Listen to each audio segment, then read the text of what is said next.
Le Paris Saint-Germain se retrouve dans une situation délicate après un nouveau fiasco lors des tirs au but. Le penalty raté par Vitinha que le gardien de l'AS Monaco, Philippe Kern, a superbement détourné, a soulevé des questions sur les compétences de l'équipe en matière de pénalité. Après un début de saison déjà marqué par des échecs, le club de la capitale doit maintenant réfléchir sérieusement à sa stratégie de tireur. Au total, le PSG a manqué 4 de ses 9 tentatives de penalty, un pourcentage alarmant de 44%. Ousmane Dembélé, qui a déjà échoué à 2 reprises, et Bradley Barcola, dont le tir a été stoppé lors d'un match contre l'Atalanta Bergame, contribuent à cette image peu flatteuse. En revanche, les séances de tir au but ont été un rayon de lumière, où le PSG a brillé contre des équipes de renom comme Liverpool et Marseille.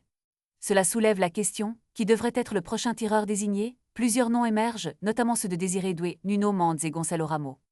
Bien que Doué et Mendes n'aient pas encore eu l'occasion de tirer un penalty en match, Ramos a un bilan impressionnant avec seulement un penalty manqué en 12 tentatives. Cependant, sa présence sur le terrain est souvent limitée en raison de son statut de remplaçant. Achraf Hakimi, avec son expérience et son statut de titulaire, pourrait également être sur la liste des potentiels tireurs, malgré son historique peu flatteur avec 2 échecs en équipe nationale. Le débat est lancé. Qui sera le prochain à se présenter devant le point de penalty pour le PSG? Les fans sont invités à partager leur opinion et à débattre sur ce sujet crucial.